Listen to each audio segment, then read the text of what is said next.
Amin. Shalom semua, silakan duduk. Happy New Year. Minggu lalu saya nggak datang karena sakit. Terima kasih buat yang udah berdoa di sini. Konon saya didoain dari sini. Ya kan, jadi beberapa mulai nanya kayak, kenapa tuh? Sakit apa? Karena didoain gitu. Cukup menyebalkan juga sih sebenarnya awal tahun dibuka dengan sakit. Sebenarnya minggu pertama saya pengen ketemu beberapa orang yang, satu orang sih khususnya yang dari Tanah Suci itu yang sulit ketemu, teman saya di sini. Cuman orang nggak ketemu tapi oleh-olehnya nyampe, jadi thank you. Oke, hari ini kita mulai seri baru kita judulnya Startup. Jadi saudara kalau tahu tombol di komputer, ada tombol power, di situ ada logo kecil di situ, itu lambang startup untuk memulai kembali. Dan saya percaya setiap tahun, bahkan setiap hari adalah awal yang baru untuk kita memulai lagi. Karena kadang kita selalu ngerasa kita udah terlalu ketinggalan untuk mengenal Tuhan atau terlalu jauh dari Tuhan dan kayaknya mulainya bingung gitu. Banyak orang mulai dari mana dan Tuhan kasih hikmat dari 4 minggu ke depan. Jadi saudara yang pegang warta, kalau belum bisa ambil di sebelah kiri nanti. Di situ ada outline dari apa yang kita akan pelajari sepanjang sebulan ini. Tentang startup, Tuhan kasih hikmat bahwa bahkan saya diingatkan aja gitu ketika saya mau mulai sesuatu saya biasa bingung mulai dari mana, dan saya percaya setiap orang pasti kayak gitu. Contoh mulai baca Alkitab, bingung mau mulai dari mana. Ya kan? Mau mulai serius sama Tuhan, bingung mulai dari mana, kayaknya udah terlalu jauh, udah terlalu ribet, udah terlalu hubungannya tuh terlalu, kalau bahasa Facebooknya tuh it's complicated gitu. Jadi bingung mau mulai dari mana. Dan saya percaya seperti halnya Tuhan membantu saya, Tuhan juga akan membantu kita semua. Kayak di minggu kedua kalau bisa dibilang ya dari tahun ini. Baru tanggal 9, tanggal 10 hari ini, dan besok saya ngerayain setahun saya di sini. Kalau saudara ingat, ada seri judulnya Heart Matters. Itu 11 Januari dimulai. Dan saya setahun berdiri di mimbar ini untuk khotbahin isi hati Tuhan, dan saya bersyukur untuk kesempatan dan pastinya untuk semakin hari semakin minggu dari semua yang saya bagikan, justru saya orang pertama yang dibawa mendekat ke hatinya Tuhan, karena itu yang paling penting. Jadi ketika kita mau mendekati Tuhan, kita harus percaya bahwa Tuhan terlebih dahulu mendekati kita. Dan itu yang paling penting. Dan ini ada 4 bagian nanti sepanjang sebulan ini, dan ibadah jam 9.20 juga akan bertemakan sama. Jadi walaupun bukan saya yang khotbah, tapi akan ada kesinambungan, dan saya percaya berkatnya nggak bisa cuma buat pagi doang dan siang mesti dapat, semua mesti dapat bahkan. Dan gini, kadang saya tadi berpikir gitu ya, saya orangnya bukan yang narsis banget, tapi saya pengen wifi gitu tadinya untuk foto ke sini, untuk ngelihat bahwa gini, kalau ini masih sepi terus artinya saudara simpan berkat saudara itu buat saudara sendiri. Karena nggak sedikit yang sepanjang tahun selalu datang, saya thank you banget pastor, diberkatin banget sepanjang setahun ini. Oke. Kalau emang iya diberkatin banget, jangan disimpan sendiri. Kenapa gereja ini sepi? Karena kita simpan sendiri. Kita nggak ngajak orang lain untuk diberkatin. Kalau emang diberkatin ya ayo ajak yang lain. Kenapa selalu hanya disimpan sendiri? Oke, kita mulai judulnya startup. Dan hal yang pertama untuk memulai bersama Tuhan, yang paling sulit sebenarnya adalah bangun. Saya bilangnya itu wake up, atau bisa dibilang bahkan rise up. Bukan hanya bangun tapi bangkit.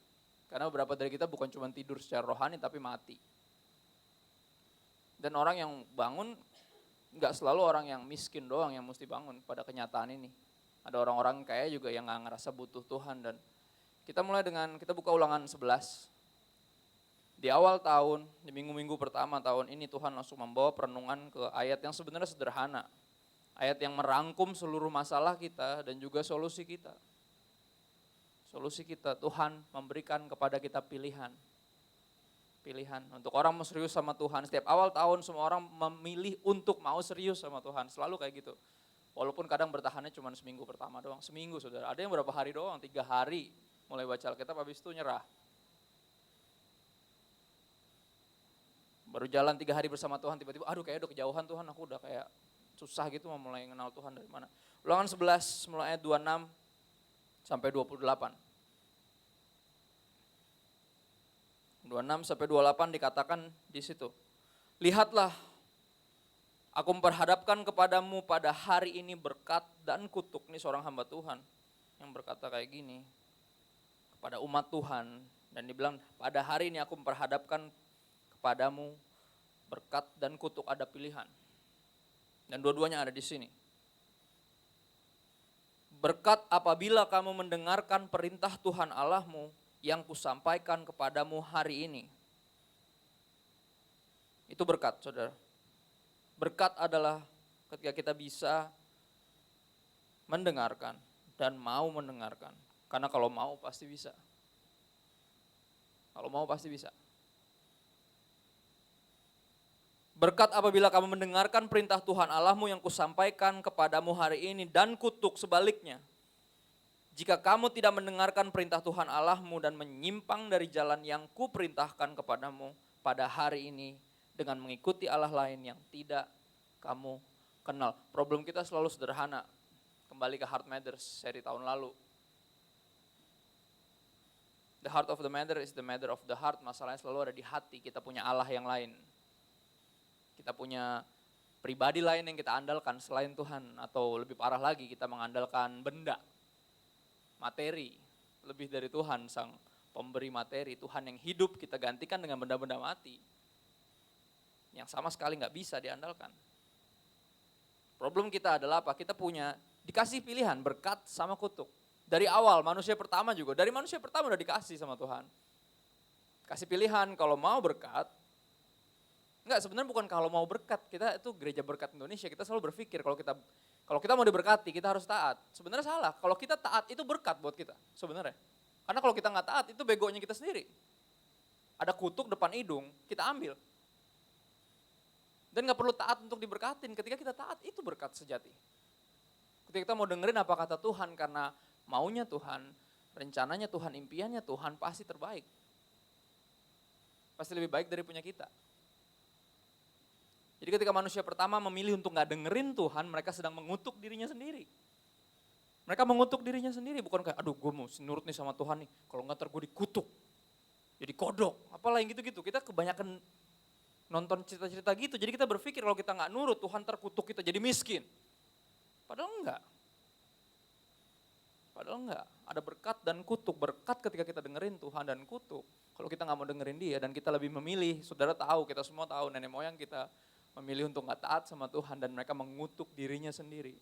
Hubungan yang intim dengan Tuhan, hubungan yang harmonis dengan Tuhan tiba-tiba digantikan hanya demi satu buah yang dilarang, buah makanan. Perjanjian lama dipenuhi kisah-kisah kayak gitu, ada orang yang punya hak kesulungan ditukar sama sobrenebon, saudara, itu bahasa Manadonya. Gak penting banget, tapi itu kita. Itu kita, Tuhan kasih berkat, Tuhan punya berkat, segala berkat. Bukan cuma di bumi, bahkan di sorga dikasih ke kita, tapi kita gak milih itu, kita gak suka, kita gak mau dengerin dia, kita pikir kita punya satu versi dari diberkati yang lain. Dan keadaan inilah yang mengerikan, saudara, keadaan terkutuk. Kita semua terkutuk, saudara, kalau gak percaya di slide saya boleh munculin Yeremia 17 ayat 5. Cukup jelas di sana itu masalah kita.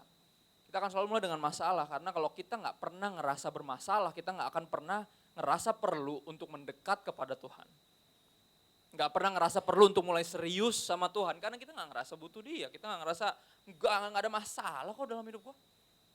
Karena beberapa dari kita, sebagian besar dari kita, kecenderungan daging kita tuh Kristennya, aku bilang Kristen masbuloh, saudara. Segala masalah dia buat Allah, jadi kalau gak ada masalah kita gak mendekat ke dia. Dia kayak semacam asuransi, agen asuransi yang kita cari kalau tiba-tiba sakit, kalau tiba-tiba ada yang kecelakaan, kalau tiba-tiba ada masalah baru kita cari, itu selalu kayak gitu. Hubungan macam apa itu?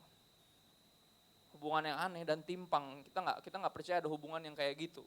Kita paling sebel kalau punya temen yang cuma cari kita kalau ada perlunya, kalau ada maunya doang, dan tanpa sadar secara rohani kita bertingkah kayak gitu sama Tuhan. Padahal kita paling sebel kalau digituin. Ini orang gak pernah ketahuan kabarnya, sekali papasan, bukannya nanya kayak gimana lo, apa kabar, lo udah married atau belum, atau apa segala, nanya apa kayak tiba-tiba kayak lo bisa bantuin gue gak? Kenapa mesti kayak gitu? Tapi itu kita, secara rohani itu kita, jadi kita gak usah sebel sama orang lain, mendingan kita sadar bahwa Tuhan juga punya perasaan, bukan cuma kita yang punya. Terus kenapa kita mendekati dia dengan mental tadi, masbuloh.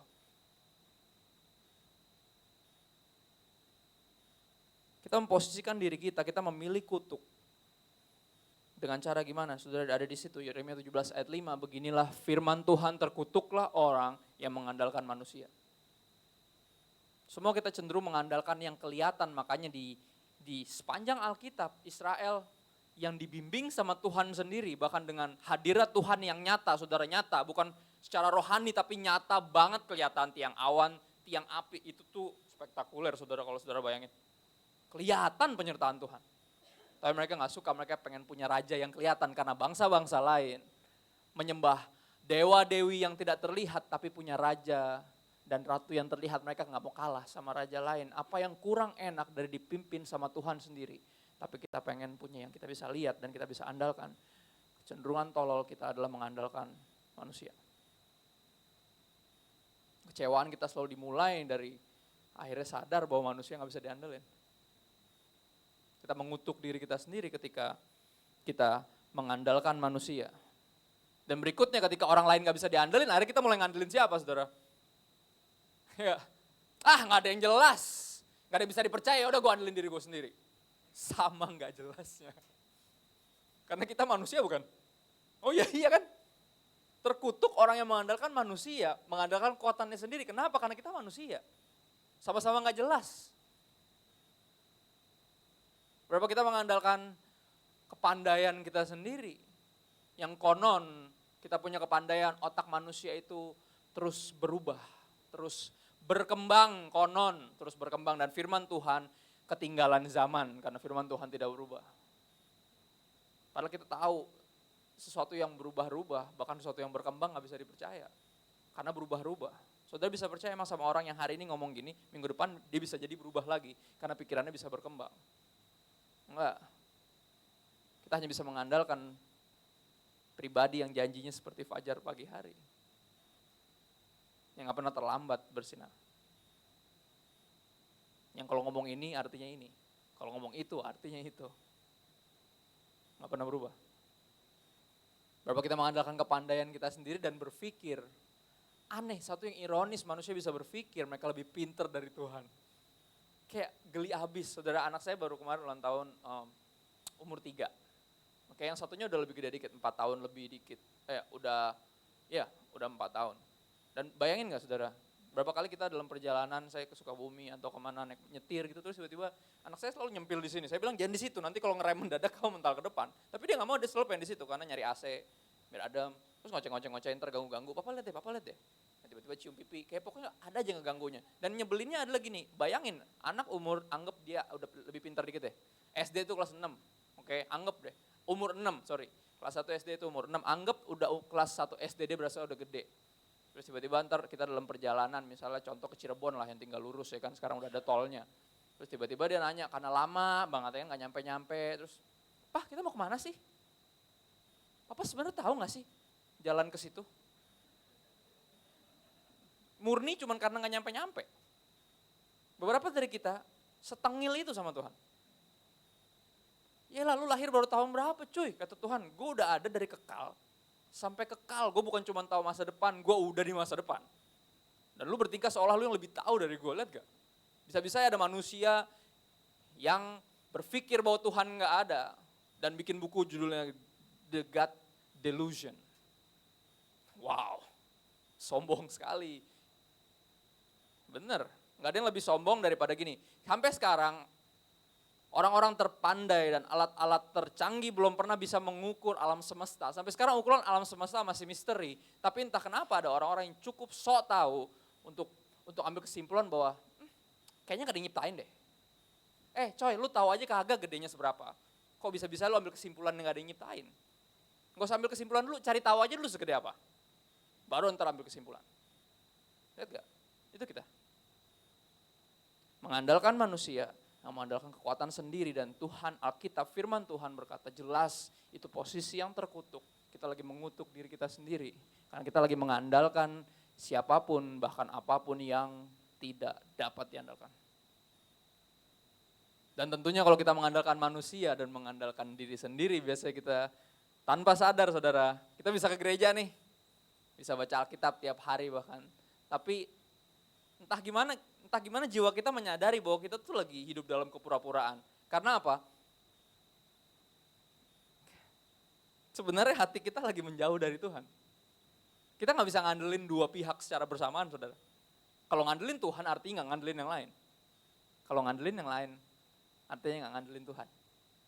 Pada hari ini, ku berhadapkan kepada kalian berkat dan kutuk. Berkat jika engkau mendengarkan perkataanku, yang adalah firman Tuhan, dan kutuk jika engkau tidak mau mendengarkan Tuhan dan lebih dengerin yang lain. Dan itu yang terjadi, gak pernah ada di tengah. Gak pernah ada tuh, saudara bisa ngandelin orang lain atau diri sendiri dan ngandelin Tuhan. Bahasa Indonesia sederhana, saudara gak bisa percaya diri dan percaya Tuhan di saat yang bersamaan. Gak bisa, pilih satu. Pilih satu karena diri dan Tuhan ada yang lebih bisa dipercaya. Dan jawabannya pasti Tuhan. Berapa banyak saya ngandelin perasaan saya. Ya kan, kita karismatik, baper saudara. Bawa perasaan. Ya kan, makanya gereja GBI itu rata-rata isi cewek melulu. Karena cewek baper, saudara. Cowok-cowok pindahnya ke reform semua. Yang ininya dipakai. Enggak dong. Harusnya semuanya dipakai karena Tuhan menuntut kita. Merindukan kita untuk menyembah Dia dengan akal budi. Bukan cuma dengan jiwa, hati, dan juga dengan kekuatan, artinya nggak bisa cuma teori doang. Seluruh tubuh mesti mengikuti apa yang hati yakin bahwa Tuhan harus ditaati. Ya tubuhnya taat dong, nggak bisa ngomong doang. Tanpa sadar kita sedang menjauh dari Tuhan. Dan saudara, kita tahu kisah ini ya, kita buka ini. Saya nggak mau khotbah terlalu lama. Resolusi saya tahun ini pengen khotbah lebih cepat dari tahun lalu. Oh ya, karena orang bentar aja udah ngantuk, apalagi lama ya kan. Hakim-Hakim 16. Di Alkitab ada terkenal satu tokoh yang sejujurnya saya nggak kagum dari kecil. Karena saya lihat nih orang, apa-apaan sih, jagoan kok kayak gini. Aneh. Oke, yang bikin dia jagoan dan keren itu cuman karena dia dibilang konon, rambutnya panjang. Padahal dia laki-laki dan dia kuat. Gila. Dia pernah bunuh singa pakai tangan kosong. Gokil. Dirobek mulutnya. Gila, orang tuh gila banget. Dia bunuh banyak orang pada pakai pedang, pakai senjata perang, segala macam baju jubah. Dia pakai rahang binatang tau gak? Yang udah jadi tulang, dibantai semua orang. Kayak, set nih orang gak ada yang bisa hentikan. Itu doang yang bikin saya salut, tapi saya ikutin ceritanya, ya kan. Ada permainannya saudara, kalau saudara gak tahu. 1, 2, 3, ada yang jadi singa, ada yang jadi dia, terus ada yang jadi yang satunya lagi, yang bikin dia lemah, ya kan ada permainan saudara. Kalau di retret biasanya dimainin tuh. Dan di permainan tuh saya lihat kayak, nih orang aneh banget, lawan singa dia menang, tapi lawan cewek dia kalah. Ada yang salah dengan dia. Kekaguman saya menurun ketika saya tahu kisah itu, kalau diselidikin. Karena apa? Saudara mesti ngerti, dia gak pernah berdoa. Di sepanjang, saya lupa berapa tahun dia memerintah, hampir 20 tahun memerintah sebagai hakim atas Israel, dia gak pernah sekalipun tercatat berdoa. Gila. Orang yang udah jelas mengandalkan kekuatannya sendiri. Wow. Kenapa kehidupan doa kita culun? Karena sebenarnya kita mengandalkan diri kita sendiri. Itu kenyataan saudara. Kenyataan, kenapa saudara bosan berdoa? Karena apa? Nggak ngerasa, nggak jelas nih. Udah yang jelas-jelas aja lah.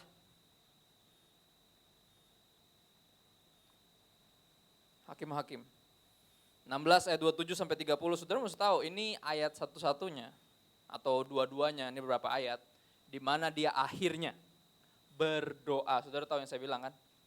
Tahu ya, sekolah minggunya lulus semua kan? Samson atau apalah, bodo amat namanya. Hakim 16 ayat 27 sampai 30. Dikatakan di sana, adapun gedung itu penuh dengan laki-laki dan perempuan. Segala raja kota orang Filistin ada di sana dan di atas Sotoh.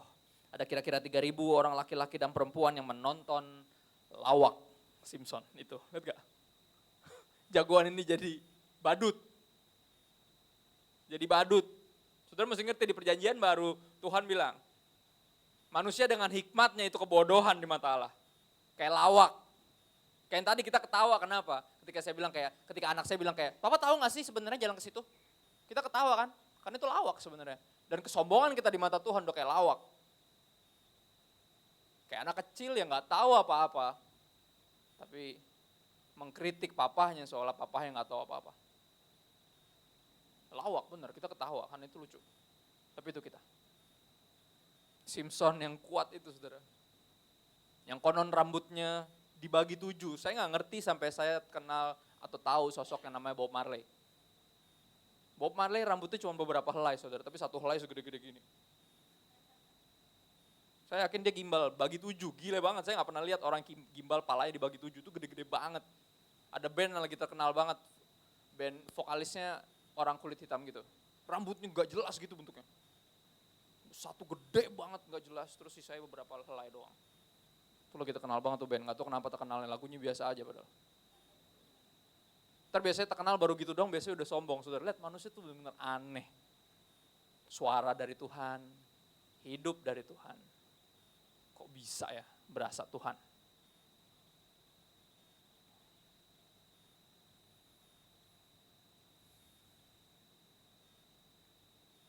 Ayat 28, akhirnya dia berdoa saudara, dari berapa pasal yang kita baca tentang orang ini. Berserulah Simpson kepada Tuhan katanya. Ya ampun, akhirnya dia berdoa juga. Akhirnya dia berdoa juga.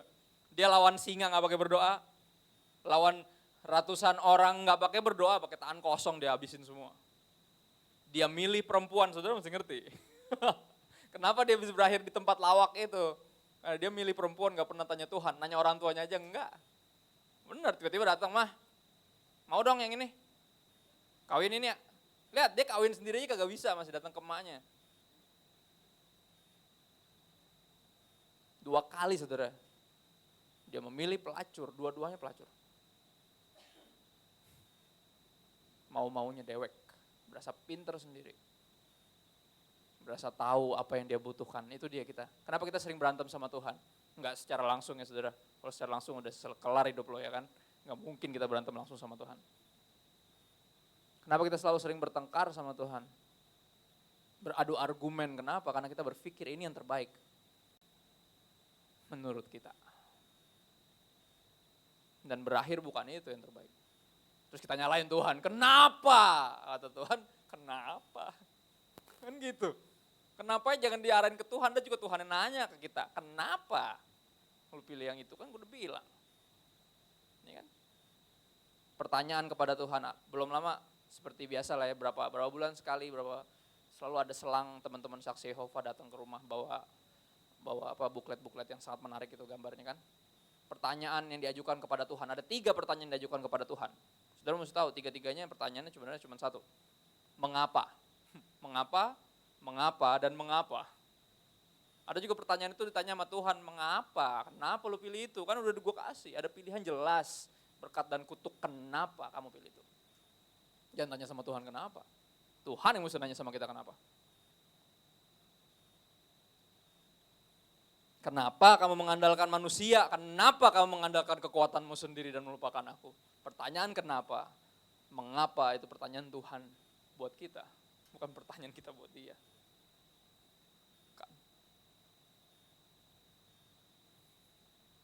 Berserulah Simpson kepada Tuhan katanya, ya Tuhan Allahku ingatlah kiranya kepadaku. Lihat gak? Dia ngerasa, lihat gak di sini? Dia ngerasa Tuhan ngelupain dia. Padahal siapa yang ngelupain Tuhan? Lihat gak? Itulah keadaan terkutuk saudara ketika saudara gak tahu. Gak sadar bahwa saudara yang terus berusaha meninggalkan Tuhan. Padahal dia gak pernah tinggal kita. Tadi saya diingetin lagi satu quote yang salah satu yang mengubah hidup saya dan membuat saya meyakinkan diri saya untuk jadi hamba Tuhan. Karena banyak orang yang ngerasa Tuhan ninggalin dia padahal sebenarnya dia yang lagi ninggalin Tuhan. Ada satu keironisan dalam hidup bahwa Tuhan yang tidak membutuhkan kita tapi menginginkan kita, sedang kita yang membutuhkan dia seringkali tidak menginginkan dia. Ironis. Tapi itu kita. Keadaan apa saudara? Terkutuk.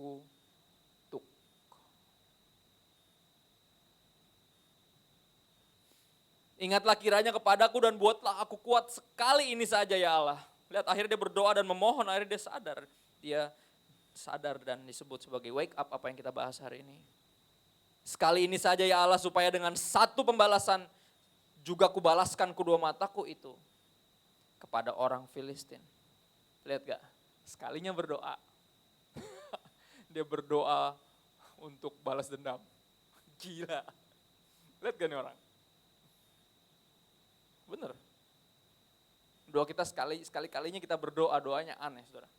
Sakit bukan cuma minta sembuh, tapi pengen menjadi, saya mau menguasai dunia Tuhan. Berikan seluruh dunia dengan isinya. Lihat aneh-aneh, kata Tuhan apa sih orang? Berdoa cuma sekali, sekali-kalinya berdoa minta diingat padahal gue gak pernah lupain dia. Dan sekalinya dia berdoa, dia bilang apa? Gue pengen balas dendam nih, mata gue dicongkel. Kasih gue kekuatan dong sekali lagi, buat balas dendam. Gila gak? Kemudian Simson merangkul kedua tiang yang paling tengah. Penyangga rumah itu lalu bertopang kepada tiang yang satu dengan tangan kanannya dan kepada tiang yang lain dengan tangan kirinya, berkatalah Simson, biarlah kiranya aku mati bersama-sama orang Filistin ini. Lalu membungkuklah ia sekuat-kuatnya, maka rubuhlah rumah itu menimpa raja-raja kota itu dan seluruh orang banyak yang ada di dalamnya. Yang mati dibunuhnya pada waktu matinya itu lebih banyak daripada yang dibunuhnya pada waktu hidupnya. Lihat, semua orang ini raja-raja, pembesar-pembesar yang semua berpikir mereka punya kuasa lebih besar dari orang yang paling kuat yang mereka pernah temu. Padahal semua mereka sama. Bukan siapa-siapa di hadapan Tuhan. Kita mesti bangun kepada kenyataan itu saudara. Bukan waker yang bangunin kita pagi ini. Bukan berapa jumlah rekening, duit di rekening kita. Yang bikin kita bisa masih sehat sampai detik ini. Bukan juga teman-teman dokter. Bukan. Tapi Tuhan semesta alam yang entah gimana. Masih memberikan karunia-Nya. Saudara mesti ngerti arti karunia. Karunia sama pemberian beda. Karena pemberian bisa jadi kita layak terima seperti gaji. Tapi karunia itu sesuatu yang kita tidak layak terima. Dan itu yang diributin, yang disebut grace. We don't deserve God's grace. We don't. Jadi turunin tuh dagu. Turunin. Ya iyalah gue diberkatin. Orang gue sungguh-sungguh ikut Tuhan. Hah? Emang dia? Kayak turunin tuh dagu, turunin. Gak ada yang berhak, gak ada yang berhak. Makanya disebutnya karunia, karena gak ada yang layak terima.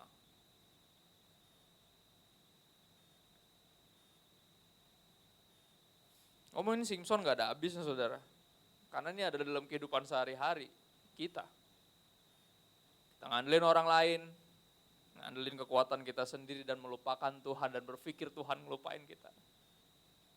Saudara mesti tahu kenapa doa Simpson dikabulin sama Tuhan. Bukan karena dia berdoa, cuma sekali, ya udahlah cuma sekali gue kabulin deh. Enggak saudara, Tuhan ngebela namanya sendiri. Tuhan ngebela namanya sendiri.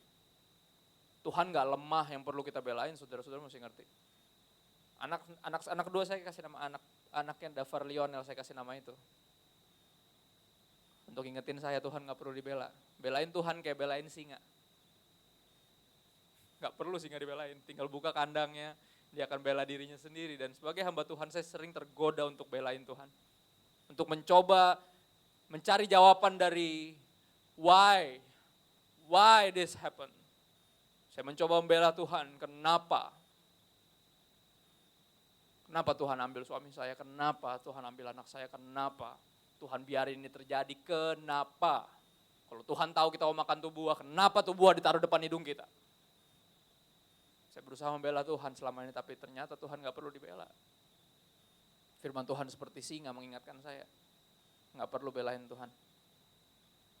Biar dia bela dirinya sendiri. Di sini kita tahu, bukan Simpson yang membela nama Tuhan, Tuhan yang membela namanya sendiri. Dan Simpson yang saya bilang gak ada yang patut direnungin dari Simpson, cuman kita harus belajar dari kesalahannya. Betapa tuh orang yang kuat secara fisik, tapi lemah dan sangat bobrok secara moral. Sehingga dia gak pernah berdoa sepanjang pemerintahan dia 20 tahun menjadi hakim atas Israel. Dan dia gak pernah tanya Tuhan untuk pilih pasangan hidup. Dia gak pernah dengerin, padahal saudara mesti ngerti kelahiran Simpson seajaib kelahiran Yohanes Pembaptis. Dibilang mamanya gak bisa punya anak. Tapi Yohanes Pembaptis jadi hamba Tuhan terbesar yang dunia pernah punya. Kenapa? Karena dia punya satu mental yang bagus. Dia bilang apa? Dia harus makin bertambah dan ku harus makin berkurang. Itu Yohanes Pembaptis. Itu yang bikin dia jadi hamba Tuhan paling besar karena dia gak mengandalkan kekuatannya sendiri. Dia cuma beritain firman dan karena beritain firman dia berakhir dipenggal. But so be it. Bukan karena ketololannya sendiri dia berakhir mati bersama orang-orang Filistin. Macam Simpson. Saudara, dikenang gak ada artinya. Karena Simpson jadi tokoh yang dikenal saudara, dan dikenang sama dunia. Tapi di sorga bisa jadi dia biasa-biasa aja. Kalau dia ngandelin dirinya sendiri, dia gak pernah ngandelin sorga sama sekali. Dia ada di sini buat pembelajaran buat kita. Rasul Paulus bilang, semua yang terus dalam kitab suci adalah pembelajaran buat kita.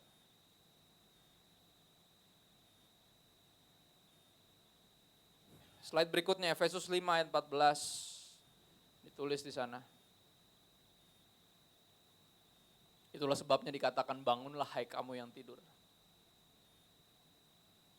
Dan bangkitlah dari antara orang mati. Lihat, Tuhan tahu persis kita bukan cuma tidur secara rohani, tapi kita mati secara rohani. Dan baik ketika kita tidur maupun ketika kita mati, Tuhan berkuasa dia punya hak untuk bangunin kita. Dengerin saudara, berapa dari kita gak bisa dibangunin? Kenapa? Karena hidup-hidup aing, suka-suka aing, gue masih ngantuk ya gue tidur dong. Ngapain lu bangun-bangunin gue? Gue demen keadaan kayak gini, gue suka kok keadaan kayak gini. Wake up call selalu terjadi ketika yang gak enak terjadi dalam hidup. Kita lagi dibangkitin sekali lagi untuk kesekian kalinya. You need me. You need me, God said you need me. Don't act like you don't need me. Don't think that you don't need me. Sekali lagi, untuk kesekian kalinya.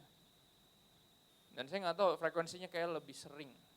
Semakin kita melupakan Tuhan, kalau Tuhan benar-benar sayang sama kita, dia akan mengingatkan kita, dia akan mengguncang hidup kita lebih sering. Karena frekuensinya bertambah. Pagi ini lagi dikejutkan saya. Dengan berita yang gak enak. Dengarnya udah takut, tapi sekali lagi Tuhan buktiin bahwa dia layak diandelin. Dan dia tetap lindungin kita bahkan dalam tegurannya. Kalau bisa dibilang secara fisik atau secara penggambaran dalam tamparan yang dia berikan, dia gak biarin kita sampai patah leher, itu yang terjadi saudara. Dia tahu persis, dia mesti mukul kita kayak gimana dan di mana. Tapi itu demi kebaikan kita. Kadang orang dibangunin doang gak bisa, bangun gak bisa, mesti woi bangun woi. Gak bisa juga lama-lama disiram saudara. Saudara pernah gak dibangunin disiram? Saya pernah hampir disiram lebih tepatnya. Karena udah beberapa tetes dari ember itu netes di muka saya, mama saya udah siap-siap nyiram. Bangun gak? Iya, ya. Pernah saudara. Dan benar pernah disiram pas lagi retret. Gak bangun-bangun juga. Ya. Lewat lagi, bangun, teng. Ya. Gak ada suara lagi ya, aku tidur, burang tiba-tiba disiram. Itu dia, sering kali kita gitu, kita dibangunin sama Tuhan, Tuhan ngomong doang tuh kayak gak bisa saudara. Kayak mesti disiram gitu.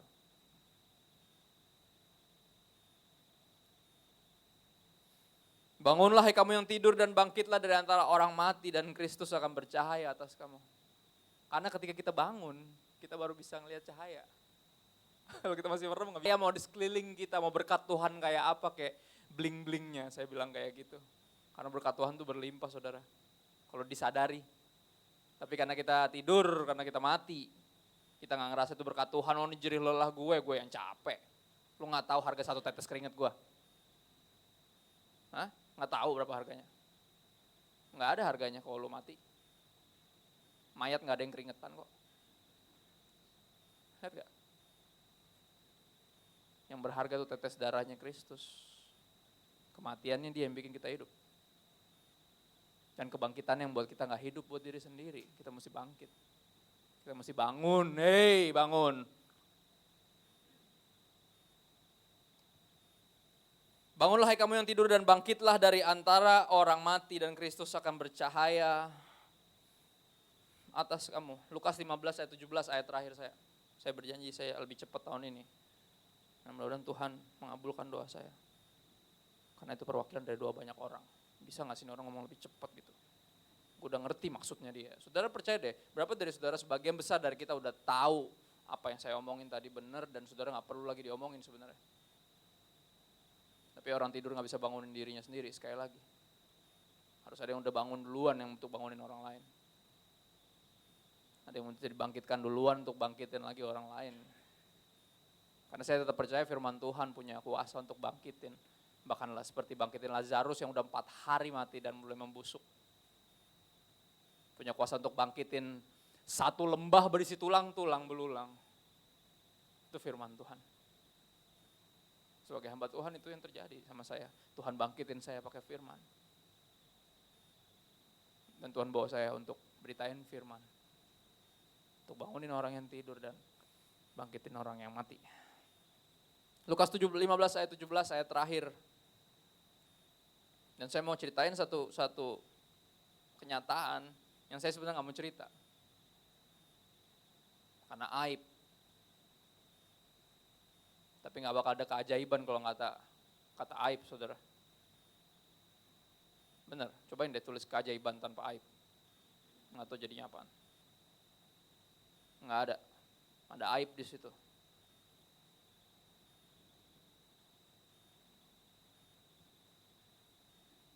Lukas 15 ayat 17 dibilang di situ. Lalu ia menyadari keadaannya. Katanya, betapa banyaknya orang upahan Bapakku yang berlimpah-limpah makanannya, tetapi aku di sini mati kelaparan. Kata-kata dari siapa itu? Dari anak yang bungsu. Yang berpikir hidup aing, suka-suka aing. Dia bilang, mana bagian gue dah sini? Kasih sekarang, gue udah siap. Kata Bapak, belum. Lu belum siap, makanya lu minta. Ya enggak? Berapa dari kita berdoa buat financial breakthrough? Atau pengen, AKA pengen kaya mendadak, itu maksudnya saudara. Berasa udah siap. Kalau udah siap Tuhan pasti kasih. Percaya deh, kalau udah siap Tuhan pasti kasih. Bukan artinya kita gak boleh minta, tapi ketika kita minta, disitulah kita mesti sadar keadaan terkutuk kita. Mau kita gak suka, timingnya Tuhan.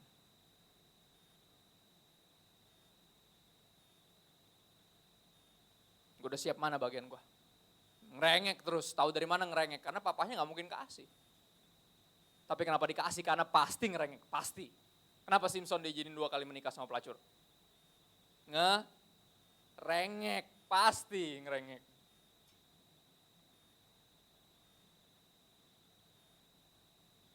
Ya dia ngerengek, dikasih sama papanya. Ya udah nih. Nih, yang udah gede nih, yang udah gede nih. Ya dia udah gede deh, nih. Jual semuanya. Habis buat pelacur. Mobil mewah, yang zaman dulu belum ada mobil, terserah pokoknya foya-foya aja judulnya. Karena apa? Hidup-hidup aing suka-suka aing. Hidup-hidup gue suka-suka gue. Hidup cuma sekali, jangan sampai gak ngerasain semuanya. Itu kita. Itu manusia berpikir ada kebahagiaan di luar Tuhan. Yang ada cuma happy. Dan nampaknya cuma happy doang yang dia inginkan. Jadi ketika happy udah ada, dan ketika happy gak ada pusing. Ketika happy gak ada kecewa.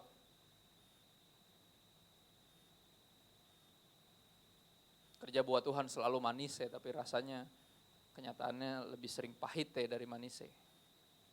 Buat daging, tapi buat rohnya itu yang dibutuhkan. Wake up call.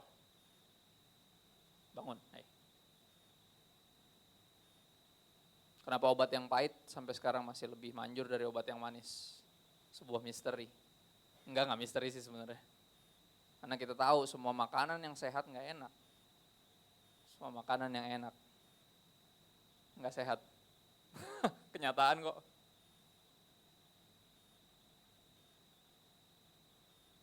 Kita lebih suka yang enak-enak. Tapi hari ini biar ini jadi enak tapi nggak enak, saudara, biarin deh rasanya kayak gitu, campur. Karena saya bagi ini berusaha seringan mungkin untuk bangunin saudara, karena tadi saya bilang kita kenal baru setahun, ya kan, sebelumnya kenal kagak saudara bukan, ya kan, terus tiba-tiba kayak hey bertobat, kan gitu, kayaknya nih siapa anak muda ini, kan gitu, ya kan, saya nggak mau bertingkah kayak gitu saudara, nggak bisa. Tapi ini firman Tuhan hari ini untuk bangunin kita. Kebebasan dari Tuhan. Dengar saudara, kebebasan dari Tuhan artinya kita terbebas dari Tuhan. Kita nggak mau ada Dia dalam hidup kita. Adalah perbudakan terhadap dosa, ini kenyataan dari kisah ini. Ketika dia berpikir, gue pengen ngekos biar bebas, nggak diatur-atur sama bapak gue. Kan gue udah gede. Ya kan? Akhirnya berakhir apa? Nggak jelas. Kuliah nggak lulus-lulus. Ya kan?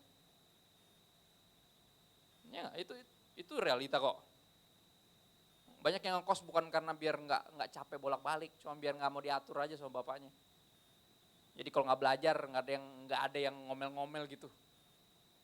Suka-suka gue dong. Kata bapaknya, ya udah suka-suka lu bayar sendiri tuh kuliah. Ya nggak bisa dong pak, iya kan? Ya jangan suka-suka lu lah. Ya kan nggak bisa tanpa Tuhan, tapi pengen bertingkah seolah kayak gitu. Bisa nggak sih Tuhan suka-suka gue? Ya nggak bisa lah kata Tuhan. Lu mau suka-suka lu ya udah, gue tinggalin lo. Gue cabut semua life source lo, bisa hidup lo? Nggak bisa. Jadi nggak ada tuh istilah suka-suka kita. Keadaan suka-suka kita itu yang bikin kita berakhir di kandang babi, saudara. Itu di kisahnya. Berakhir di kandang babi. Ini yang tadi saya bilang, saya akan tutup dengan satu cerita yang benar-benar kejadian. Oke, saya nggak mau cerita ini sebenarnya, tapi Roh Kudus terus tekan cerita ini nih. Saya nggak mau karena ini aib, saudara. Saya bikin pemuritan, tahun ini saya bikin lagi. Oke, saya pilih 12 orang secara random. Ikutin apa kata Roh Kudus pilih. Saya pernah bikin ini 2014 atau 2013. 2013 pemuritan udah cukup lama. Saya muridin beberapa orang, saya pilih 12. Ada salah satu diantaranya yang kita cuma via dunia sosial media kayak BBM Group, zaman itu masih kayak gitu, belum ada WhatsApp dan segala macam. Ada via Facebook dan apa, karena ketemunya sekali-sekali kalau saya lihat khotbah, dia dengar khotbah. Itu dia, akhirnya saya kenal ada satu orang. Saya nggak akan sebut namanya. Badannya gede banget. Kisahnya 11-12 sama Simpson.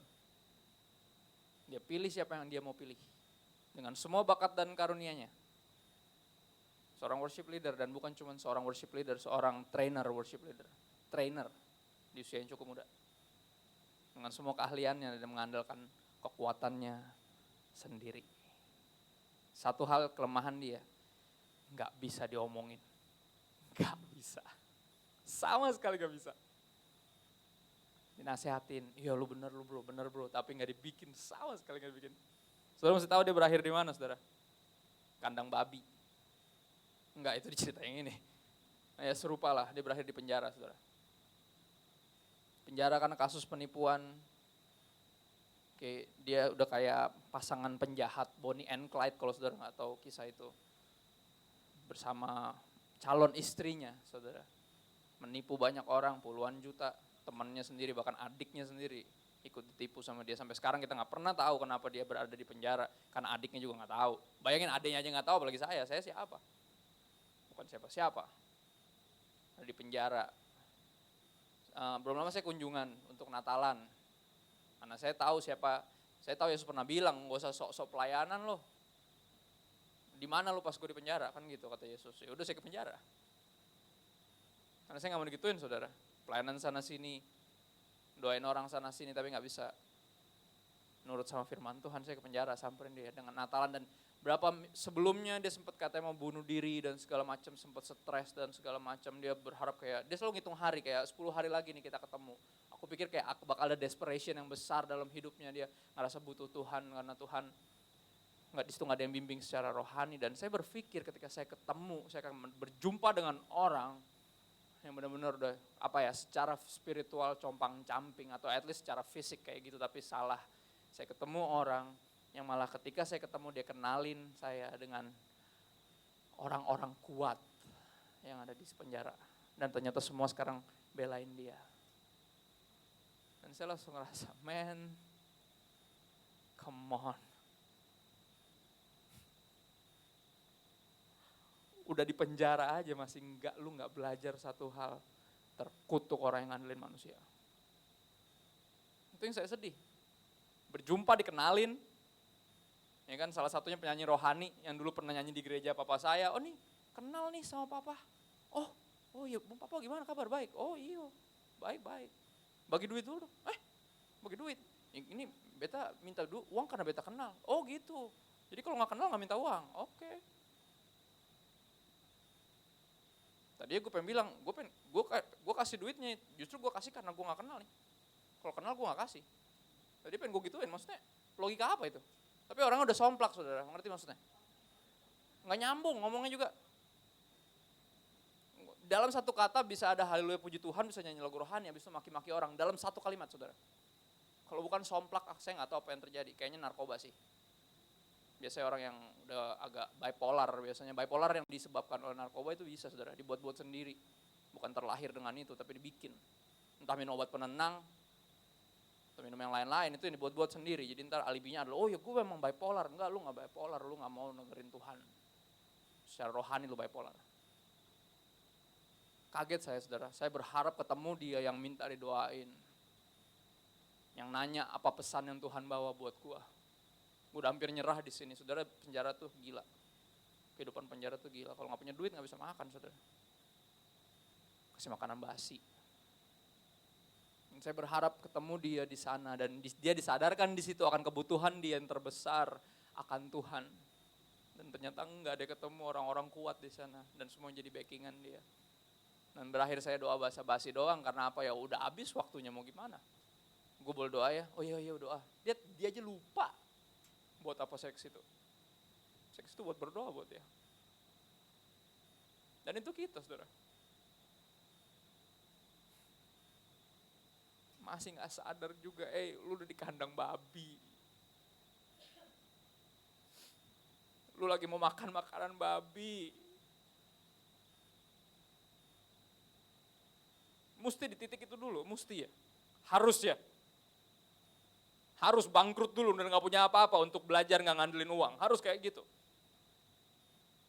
Ya. Harus sakit dulu sampai gak vonisnya tinggal seminggu lagi baru belajar gak ngandelin kekuatan sendiri. Dan sadar kita gak bisa ngapa-ngapain di luar dia. Gak tahu. Kenyataan bahwa kita terus ke gereja dan gak ada pertumbuhan rohani itu kenyataan bahwa kita mengandalkan kekuatan sendiri. Mengandalkan bahkan orang lain, beberapa mengandalkan pendeta. Dan melupakan Tuhan. Secara rohani kita lagi di kandang babi. Dan wake up call selalu untuk mulai bangun. Akhirnya dia sadar di ayat 17, saya ulang, lalu ia menyadari keadaannya. Apakah saudara menyadari keadaan? Menyadari kebutuhan kita terbesar terhadap Tuhan. Kalau enggak kita gak bisa mulai. Gak bisa start up, percuma. Start up selalu dimulai dari bangun. Bahkan bangkit. Dan hari ini, saya percaya dia lagi bangunin kita. Bahkan dia lagi bangkitin kita. Karena saya percaya Tuhan yang panjang sabar. Tuhan di pihak kita, saudara-saudara mesti ngerti, tapi waktu gak di pihak kita. Saudara mesti ngerti. Tuhan di pihak kita, tapi waktu gak di pihak kita. Because time is running out. So why keep on running from Him? Run to